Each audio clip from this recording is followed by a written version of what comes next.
पिछले वीडियो में हम लोग इलेक्ट्रिक डाइपोल के बारे में बात कर चुके हैं कि व्हाट इज़ इलेक्ट्रिक डाइपोल। तो इलेक्ट्रिक डाइपोल में मैंने पढ़ा था कि ये दो चार्जेस का बना होता है, एक चार्ज पॉजिटिव होता है, दूसरा नेगेटिव होता है और दोनों के बीच का डिस्टेंस काफ़ी कम होता है और दोनों चार्जेस मैग्नीट्यूड में बराबर होते हैं। तो इलेक्ट्रिक डाइपोल क्या है? इलेक्ट्रिक डाइपोल दो चार्जेस से बना होगा। जैसे मान लीजिए कि एक चार्ज -10 कूलम होगा तो दूसरा चार्ज +10 कूलम होगा और इन दोनों के बीच का डिस्टेंस काफ़ी कम होगा। उसके बाद मैंने एक टर्म और सीखा था कि डाइपोल मोमेंट क्या होता है। तो डाइपोल मोमेंट निकालने के लिए मान लीजिए कि यहाँ पे -10 कूलम, यहाँ +10 कूलम, दोनों के बीच का डिस्टेंस अगर सपोज़ करिए 5 मीटर है तो डाइपोल मोमेंट निकालने का मेथड होता है कि इन दोनों में से किसी एक चार्ज को लीजिए और उसका मॉड कर दीजिए। +10 कूलम या -10 कूलम किसी एक को ले लीजिए, उसका मॉड करिए। तो -10 का मॉड 10, +10 का मॉड 10, किसी एक का मॉड कीजिए। 10 कूलम मल्टीप्लाइड बाई दोनों के बीच का distance 5 metre, this is 50 coulomb metre. ये इसका डाइपोल मोमेंट हो गया, जिसका डायरेक्शन होता है नेगेटिव चार्ज से पॉजिटिव चार्ज। तो इतनी बात हम लोग पिछले वीडियो में सीख चुके हैं कि व्हाट इज़ डाइपोल। दो चार्जेस से बना होता है, दोनों का मैग्नीट्यूड सेम होता है, दोनों का नेचर अपोजिट होता है, दोनों के बीच का डिस्टेंस काफ़ी कम होता है और डाइपोल मोमेंट निकालने के लिए किसी एक चार्ज को लेते हैं, उसका मॉड करते हैं और दोनों के बीच के डिस्टेंस से मल्टीप्लाई करते हैं, दैट इज़ डाइपोल मोमेंट। अब हम लोग आज के वीडियो में बात करेंगे कि किसी डाइपोल का इलेक्ट्रिक फील्ड उसके एक्सिस पे कितना बनता है और उसके परपेंडिकुलर बाइसेक्टर पे कितना बनता है। कोई डाइपोल अपने एक्सिस पे कितना इलेक्ट्रिक फील्ड बनाता है और कोई डाइपोल अपने परपेंडिकुलर बाइसेक्टर पे कितना इलेक्ट्रिक फील्ड बनाता है। तो सबसे पहले हम लोग चर्चा करने जा रहे हैं कि इलेक्ट्रिक फील्ड किसी डाइपोल का उसके एक्सिस के ऊपर कितना होगा। ठीक है, let us start the talk कि electric field of electric dipole on its axis. Electric field of electric dipole on its axis, किसी इलेक्ट्रिक डाइपोल का उसके एक्सिस पर कितना इलेक्ट्रिक फील्ड होगा। ठीक है, तो इसको समझने के लिए, इसको डिस्कस करने के लिए फर्स्ट ऑफ ऑल हम यहाँ पे एक इलेक्ट्रिक डाइपोल बोर्ड के ऊपर बनाते हैं। तो ये मेरा इलेक्ट्रिक डाइपोल हो गया। ठीक है, डाइपोल का यहाँ पे एक चार्ज हो गया, दिस इज़ -Q।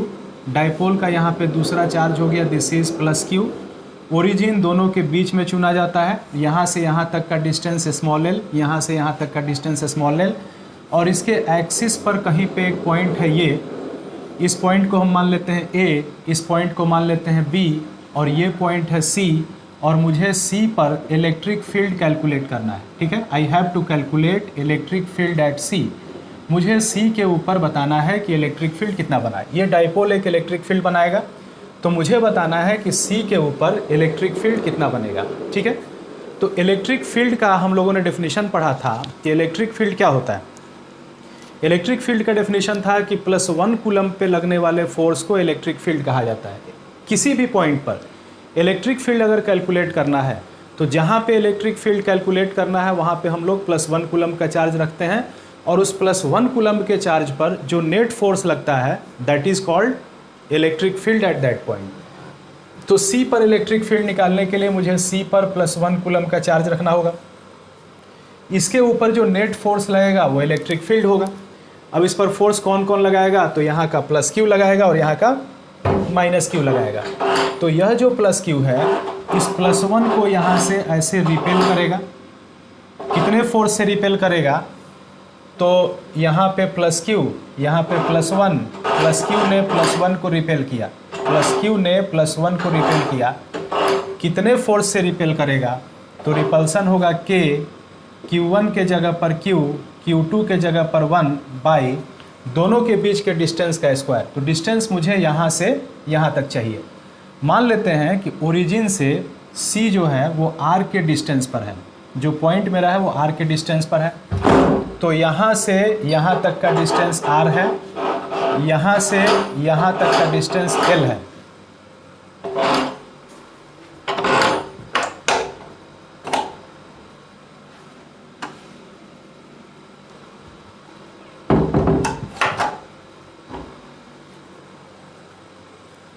यहाँ से यहाँ तक का डिस्टेंस R है और यहाँ से लेकर यहाँ तक का डिस्टेंस L है। मुझे इलेक्ट्रिक फील्ड कैलकुलेट करना है C के ऊपर कितना होगा।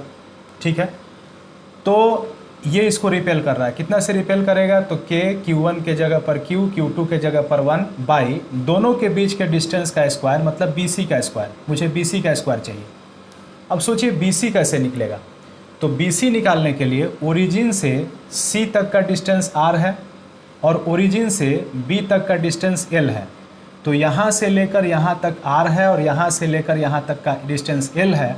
तो यहाँ से यहाँ तक का डिस्टेंस कितना होगा, तो r में से l को माइनस कर देंगे तो डिस्टेंस हो जाएगा r माइनस एल का होल स्क्वायर। ठीक है, यहाँ जो +1 है इसको प्लस क्यू ने रिपेल किया, +1 को प्लस क्यू से ने रिपेल किया, कितना से रिपेल किया, तो k q1 q q2 1 by bc का square and bc can be calculated from this distance and this distance. तो यहाँ से यहाँ तक r, यहाँ से यहाँ तक l, तो ये डिस्टेंस हो जाएगा r माइनस एल का होल स्क्वायर। उसके बाद ये जो माइनस क्यू है वो इस +1 को अट्रैक्ट करेगा, ऐसे अट्रैक्ट करेगा। कितने फोर्स से अट्रैक्ट करेगा, तो फोर्स ऑफ अट्रैक्शन होगा k q1 q2 by R square. तो q1 के जगह पर q, q2 के जगह पर 1 बाई दोनों के बीच के डिस्टेंस का स्क्वायर, तो ac का स्क्वायर, ac का स्क्वायर। अब ac कितना होगा, a से लेकर c तक का डिस्टेंस चाहिए, तो a से लेकर o तक का डिस्टेंस l है। यहाँ से ओरिजिन से a l पर है और ओरिजिन से c r पर है। तो a से c तक का डिस्टेंस कितना होगा, तो l प्लस r, यानी r प्लस l हो जाएगा। तो इसने अट्रैक्ट किया कितना से, k q1 के जगह पर q, q2 के जगह पर 1 बाई ac का स्क्वायर। तो ac हो जाएगा r प्लस l का whole square. This is r plus l का होल स्क्वायर। अब देखिए मुझे पता चल गया कि C पर जो +1 कूलम का चार्ज रखा गया, इस +1 कूलम के चार्ज को B पर के प्लस क्यू ने रिपेल किया, कितना से रिपेल किया, तो K Q by R minus L के होल स्क्वायर से। और A पर के चार्ज ने अट्रैक्ट किया कितना से, तो K Q by R plus L के होल स्क्वायर से। तो जो इसके ऊपर नेट फोर्स लगा वही इलेक्ट्रिक फील्ड है। तो देयरफॉर इलेक्ट्रिक फील्ड कितना हो जाएगा। अब एक चीज़ बताइए कि ये रिपल्सन बड़ा है कि अट्रैक्शन बड़ा है, दोनों में कौन सा फोर्स बड़ा है, रिपल्सन बड़ा है कि अट्रैक्शन बड़ा है। तो हम जानते हैं कि +1 के पास ये चार्ज है, +1 के पास ये चार्ज है, तो चूंकि ये चार्ज पास है तो ज़्यादा रिपेल करेगा, ये दूर है तो कम अट्रैक्ट करेगा, मतलब रिपल्सन बड़ा होगा और अट्रैक्शन छोटा होगा। यह फोर्स बड़ा होगा और यह फोर्स छोटा होगा। तो नेट फोर्स कैसे निकलेगा, तो बड़े फोर्स में से छोटे फोर्स को माइनस करेंगे तो इलेक्ट्रिक फील्ड हो जाएगा K Q by R minus L का whole square minus K Q by R plus L का होल स्क्वायर। यहाँ से के क्यू कॉमन ले लीजिए, तो this is 1 by R minus L का whole square minus 1 by R plus L का whole square. ठीक है, इतना हो जाएगा K Q into 1 by R minus L का whole square minus 1 by R plus L का होल स्क्वायर। अब हम इसको आगे सॉल्व करते हैं, इसको एलसीएम लेंगे और एलसीएम लेके इसको आगे सॉल्व कर रहे हैं।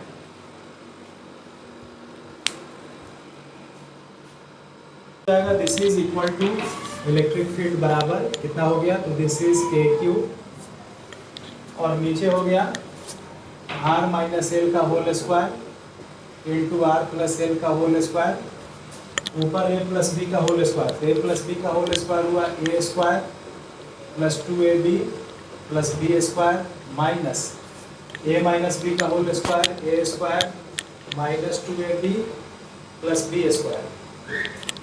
This is equal to K Q, R square से आर स्क्वायर कट गया, एल स्क्वायर से एल स्क्वायर कट जाएगा और ये माइनस माइनस प्लस हो जाएगा 2rl हो जाएगा 4rl। तो ऊपर हो जाएगा 4rl डिवाइडेड बाई, नीचे देखिए r माइनस एल और r प्लस एल को मल्टीप्लाई करेंगे तो a माइनस बी और a plus B, A square minus B square, तो ये हो जाएगा r square minus L square और उसका हो जाएगा होल स्क्वायर।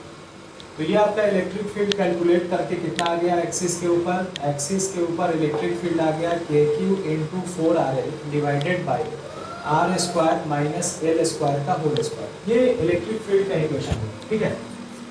बट फिजिक्स के बारे में एक चीज़ ध्यान रखिए कि जितने भी फिजिसिस्ट हैं, चाहे वो अल्बर्ट आइंस्टाइन हो, एनरिको फर्मी हो, श्रोडिंगर हो, हाइजेनबर्ग हो, सबने एक मत से कहा है कि फिजिक्स के इक्वेशन को सुंदर होना चाहिए।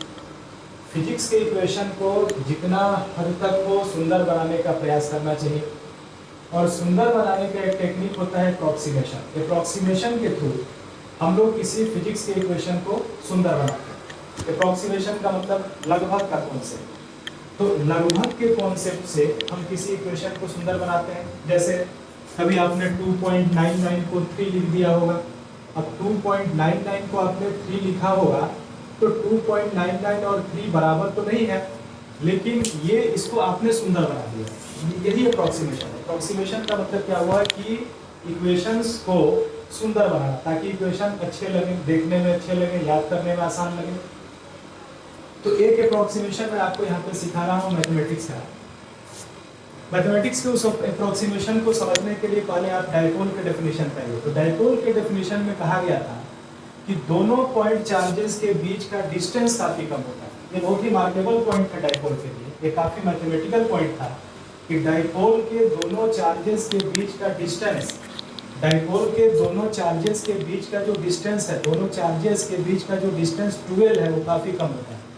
12 काफी कम होता है, या बोलिए कि L काफी कम होता है। तो L या 12 किससे कम होता है, किससे काफी कम होता है? तो L जो होता है वो R से काफी कम होता है। डायपोल के लिए L जो होता है वो R से काफी कम होता है। जब L R से काफी कम होगा तभी उसको डायपोल कहा जाएगा। जैसे मान लीजिए कि यहाँ से O से प्लस Q का डिस्टेंस है 1 सेंटीमीटर और ओरिजिन से C का डिस्टेंस जो है वो 100 सेंटीमीटर है। R का मान है 100 सेंटीमीटर और L का मान है 1 सेंटीमीटर। तो R जो है वो L का 100 टाइम्स है, 100 गुना है।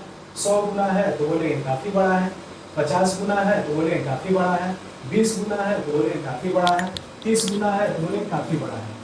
तो डायपोल तभी कहा जाएगा जब जिस पॉइंट पे हमें इलेक्ट्रिक फील्ड निकालना है उस पॉइंट का डिस्टेंस L के रिस्पेक्ट में काफी बड़ा हो। तो डायपोल के लिए याद रखिए कि R का मान काफी बड़ा होता है L से। ठीक है, डायपोल के लिए R का मान काफी बड़ा होता है L से। अब थोड़ा समझिए मैथमेटिक्स क्या कहता है। जैसे मैंने बोला कि 100 जो है वो काफी बड़ा है 2 से। 2 का 100 जो है 50 टाइम्स है, काफी बड़ा है, 50 गुना है। अब सपोज करिए मैंने इस इनइक्वालिटी का स्क्वायर कर दिया, LHS का भी स्क्वायर कर दिया और RHS का भी स्क्वायर कर दिया। तो अगर मैंने 100 का स्क्वायर किया इधर तो 100 का स्क्वायर कितना होगा? तो 1 पर 2 0 था तो 4 0 हो गया। 2 का स्क्वायर मैंने किया तो 4 हो गया। तो अब ये इसका कितना गुना हो गया? अब सोचिए इसका ये 250 गुना हो गया। पहले 2 का 150 गुना था, अब 4 का 10,000 250 गुना हुआ। यानी कि जब मैंने इसको स्क्वायर किया तो ये और भी बड़ा हो गया। 100 जो था वो 2 से काफ़ी बड़ा था, लेकिन जब मैंने LHS का भी स्क्वायर किया और RHS का भी स्क्वायर किया तो 100 का जो स्क्वायर है वो 2 के स्क्वायर से और भी बड़ा हो गया। दैट मीन्स मैथमेटिक्स कहता है कि अगर 100 काफ़ी बड़ा है 2 से तो 100 का जो स्क्वायर होगा वो और भी बड़ा हो जाएगा 2 के स्क्वायर से। अगर मैं 100 का क्यूब कर दूं तो वो और भी बड़ा हो जाएगा 2 के क्यूब से। अगर मैं 100 का पावर 4 कर दूं तो वो और भी बड़ा हो जाएगा 2 के पावर 4 से। ठीक है, तो अगर R का मान L से काफ़ी बड़ा है डायपोल के केस में तो R का स्क्वायर और भी बड़ा हो जाएगा L के स्क्वायर से। ठीक है, अब मैथमेटिक्स कह रहा है कि R square plus L square लगभग R स्क्वायर और R square minus L square लगभग R स्क्वायर। अब ये जो मैं लिख रहा हूँ कि R square plus L square is equal to R square, ये सही नहीं है, सत्य नहीं है। R square plus L square R square plus L square ही होगा। R square minus L square R square minus L square ही होगा। लेकिन यदि मैं R square plus L square को R स्क्वायर लिख दूँ तो इक्वेशन थोड़ा सुंदर हो जाएगा।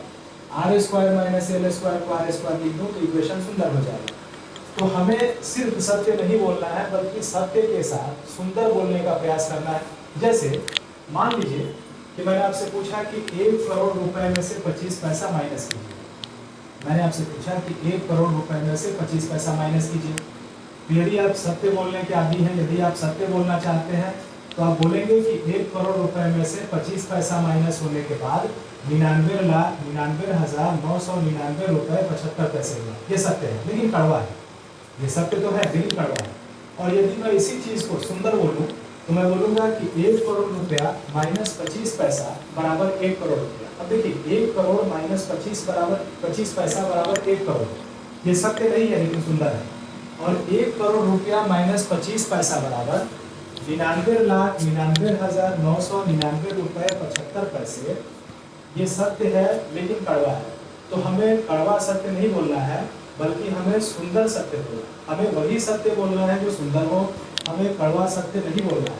तो इलेक्ट्रिक डाइपोल में बहुत सारे कड़वे इक्वेशन आएंगे और उनको हम एक सुंदर इक्वेशन के रूप में कन्वर्ट करेंगे। तो हम इसको एक सुंदर इक्वेशन के रूप में कन्वर्ट करेंगे। तो मैंने इसको लिखा, देखिए क्या मैंने इसको लिखा, KQ into 4RL divided by R square minus L square को मैं R स्क्वायर लिख सकता हूँ, क्योंकि डाइपोल में R L से काफी बड़ा है। तो मैंने यहाँ इसको R स्क्वायर लिख दिया और R स्क्वायर का स्क्वायर R का पावर 4 हो गया, R से R का पावर 4 कैंसिल होकर R क्यूब हो गया। तो ये हो गया KQ into 4L divided by R cube. ठीक है, इलेक्ट्रिक फील्ड डाइपोल के चलते हो गया KQ into 4L divided by R cube. निश्चित रूप से इस इक्वेशन के रेस्पेक्ट में यह इक्वेशन थोड़ा ज़्यादा सुंदर है। अब हम इस इक्वेशन को डाइपोल मोमेंट के रूप में लिख देते हैं। इस इक्वेशन को हम लिख देते हैं डाइपोल मोमेंट के रूप में, क्योंकि किसी भी डाइपोल को मैंने बोला था कि उसके डाइपोल मोमेंट से पुकारते हैं। तो इलेक्ट्रिक फील्ड को मैंने लिखा, electric field is equal to KQ into 4L divided by R cube. और हम जानते हैं कि Q into 2L dipole moment है। इस डाइपोल का डाइपोल मोमेंट है Q इंटू 2L।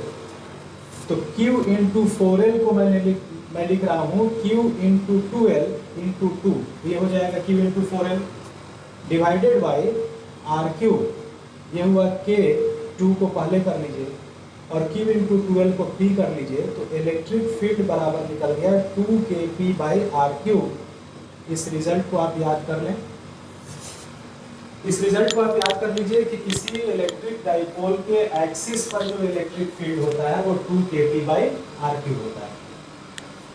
अब चूंकि इलेक्ट्रिक फील्ड एक वेक्टर क्वांटिटी है, तो हम इसके डायरेक्शन की भी बात कर लेते हैं कि इसका डायरेक्शन किस प्रकार है।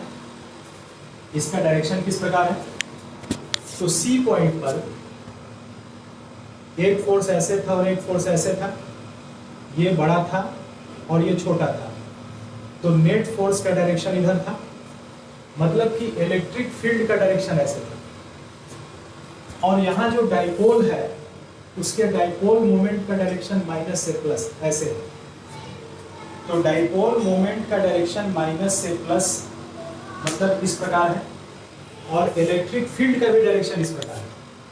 मतलब कि इलेक्ट्रिक फील्ड का जो डायरेक्शन है वो डाइपोल मोमेंट के डायरेक्शन में, जो डायरेक्शन डाइपोल मोमेंट का है वही डायरेक्शन इलेक्ट्रिक फील्ड का है। तो एक्सिस के ऊपर इलेक्ट्रिक फील्ड का जो डायरेक्शन होता है, इलेक्ट्रिक फील्ड का जो डायरेक्शन होता है एक्सिस के ऊपर, वो वही होता है जो डाइपोल मोमेंट का होता है। ठीक है, तो यदि मैं इस इक्वेशन को वेक्टर फॉर्म में लिखूं तो ये इक्वेशन वेक्टर फॉर्म में लिखने के बाद क्या बन जाएगा, वेक्टर फॉर्म में लिखने के बाद इक्वेशन बन जाएगा कि डाइपोल के एक्सिस पर इलेक्ट्रिक फील्ड बराबर 2K vector P divided by R cube. और ये क्या इंडिकेट कर रहा है, ये क्या बता रहा है, ये बता रहा है कि इलेक्ट्रिक फील्ड का डायरेक्शन वही होगा जो डाइपोल मोमेंट का होगा, और इलेक्ट्रिक फील्ड का जो मैग्नीट्यूड होगा वो 2KP बाई R क्यूब होगा। ठीक है, इस पूरे डेरिवेशन को आप 2-3 बार लिख के प्रैक्टिस कर लीजिए कि किसी डाइपोल के एक्सिस पर इलेक्ट्रिक फील्ड कितना होता है, तो 2KP बाई R क्यूब होता है। और इलेक्ट्रिक फील्ड का जो डायरेक्शन होता है वो डाइपोल मोमेंट के डायरेक्शन में होता है। इलेक्ट्रिक फील्ड कितना होता है, एक्सिस पर इलेक्ट्रिक फील्ड कितना होता है, तो एक्सिस पर इलेक्ट्रिक फील्ड होता है 2KP बाई R क्यूब। और एक्सिस पर उस इलेक्ट्रिक फील्ड का डायरेक्शन क्या होता है, तो एक्सिस पर इलेक्ट्रिक फील्ड का डायरेक्शन वही होता है जो डाइपोल मोमेंट का होता है। अब हम कैलकुलेट करेंगे कि डाइपोल के परपेंडिकुलर बाइसेक्टर पे कितना इलेक्ट्रिक फील्ड होता है। डाइपोल अपने परपेंडिकुलर बाइसेक्टर के ऊपर कितना इलेक्ट्रिक फील्ड बनाता है। Electric field on the perpendicular bisector, electric field on the perpendicular bisector of electric dipole. Electric dipole के परपेंडिकुलर बाइसेक्टर पे इलेक्ट्रिक फील्ड। ठीक है, तो पहले एक डाइपोल बना लीजिए। यहाँ पे एक डाइपोल बना लिया गया, यहाँ पे चार्ज हो गया -Q, यहाँ पे हो गया +Q, बीच में ओरिजिन हो गया, यहाँ से यहाँ तक का डिस्टेंस L हो गया, यहाँ से यहाँ तक का डिस्टेंस L हो गया। ये जो ओरिजिन है वो इस डाइपोल का बाइसेक्टर है। यदि मैं यहाँ पे एक परपेंडिकुलर डालूँ तो ये परपेंडिकुलर बाइसेक्टर हो जाएगा। यहाँ पे एक परपेंडिकुलर डालें तो यह जो लाइन हो जाएगा वो परपेंडिकुलर बाइसेक्टर हो जाएगा। और इसके ऊपर यहाँ पे एक पॉइंट है C, जो ओरिजिन से R के डिस्टेंस पर है, और मुझे इलेक्ट्रिक फील्ड C के ऊपर निकालना है। तो C के ऊपर क्या रखा जाएगा? C के ऊपर +1 कूलम रखा जाएगा। अब जब C के ऊपर +1 कूलम रखा जाएगा तो ये +Q इसको रिपेल करेगा, +Q जो होगा इसको रिपेल करेगा। और ये जो -Q है इस +1 को अट्रैक्ट करेगा, ये इसको ऐसे अट्रैक्ट करेगा। अब एक चीज़ और बताइए कि इस साइड का लेंथ R है और इस साइड का लेंथ L है, तो पाइथागोरस थ्योरम से इस साइड का लेंथ क्या होगा? ये R है, ये L है, तो ये कितना होगा? तो हाइपोटेनस होता है √/, perpendicular square plus base square. Similarly इस ट्रायंगल में ये R है, ये L है, तो ये हाइपोटेनस होगा √/, perpendicular square plus base square. ये L, ये R, तो ये हो गया √/r² प्लस L स्क्वायर। ये R, ये L, तो ये हो गया √/r² प्लस L स्क्वायर। तो यहाँ जो +1 है उसको ये +Q रिपेल करेगा, कितना से? तो K Q1 Q2 by R square, Q1 Q2 by R square, तो Q × 1 बाई इस डिस्टेंस का स्क्वायर, इस डिस्टेंस का स्क्वायर होगा तो R² प्लस L स्क्वायर हो जाएगा। इसने इसको अट्रैक्ट किया, कितना से अट्रैक्ट करेगा? तो K Q1 Q2 Q × 1 by दोनों के बीच के डिस्टेंस का स्क्वायर, इसका स्क्वायर होगा तो this is R² plus L square.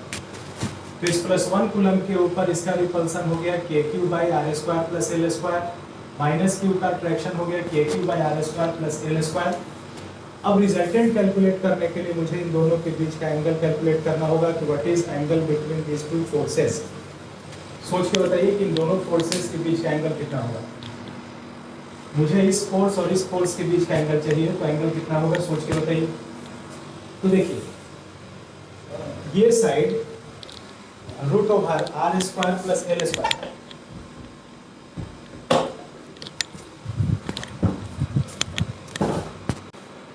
तो मुझे इस फोर्स और इस फोर्स के बीच का एंगल चाहिए। ये एंगल हम कैसे निकाल सकते हैं? तो ध्यान दीजिए कि जितना लेंथ इस साइड का है, इस ट्रायंगल ABC में इस पॉइंट को अगर A लिखा जाए, इस पॉइंट को अगर B लिखा जाए और यह पॉइंट C है, तो ट्रायंगल ABC में इस साइड का लेंथ है √/r² प्लस L स्क्वायर, इस साइड का भी लेंथ है √/r² प्लस L स्क्वायर।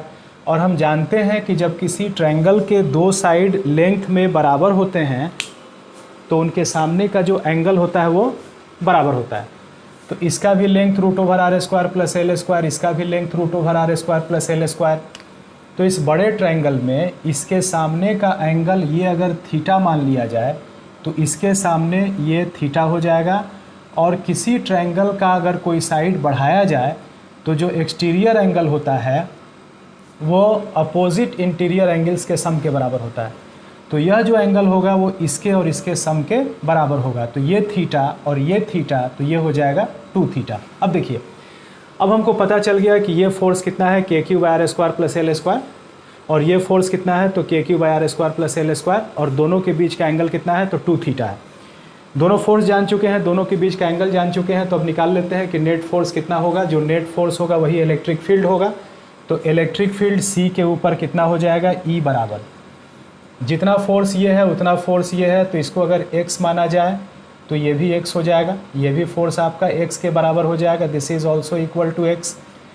तो इलेक्ट्रिक फील्ड हो जाएगा रूट ओवर दो वेक्टर का रिजल्टेंट कितना होता है, तो रूट ओवर ए स्क्वायर, तो X square plus B square X square 2a X B X cos दोनों के बीच का angle 2 theta, this is equal to root over X square 2x square plus 2x square cos 2 theta. अब ये कितना हो गया, this is equal to electric field बराबर रूट ओवर, यहाँ से 2x स्क्वायर कॉमन ले लीजिए तो बचेगा 1 plus cos 2 theta, this is equal to root over 2x square into 1 plus cos 2 theta. 1 plus cos 2 theta होता है 2 कॉस स्क्वायर थीटा, ठीक है, 1 प्लस कॉस 2 थीटा होता है 2 कॉस स्क्वायर थीटा, और 1 माइनस कॉस 2 थीटा ये होता है 2 साइन स्क्वायर थीटा, ठीक है। तो 1 प्लस कॉस 2 थीटा ये होता है 2 कॉस स्क्वायर थीटा, तो this can be written as 2 cos square theta. 2 गुने 2 4, 4 का रूट हो गया 2, एक्स स्क्वायर का रूट हो गया एक्स, कॉस स्क्वायर थीटा का रूट हो गया कॉस थीटा। अब यहाँ पे x का मान डाल दीजिए और cos थीटा का मान डाल दीजिए, तो इलेक्ट्रिक फील्ड C के ऊपर यानी कि परपेंडिकुलर बाइसेक्टर के ऊपर कैलकुलेट हो जाएगा। तो x का मान कितना है, तो x का मान है KQ by R square plus L square, तो x का मान हो गया KQ by R square plus L square into cos theta. तो कॉस थीटा को हम लोग इस ट्रायंगल से भी कैलकुलेट कर सकते हैं और कॉस थीटा को इस ट्रायंगल से भी कैलकुलेट कर सकते हैं।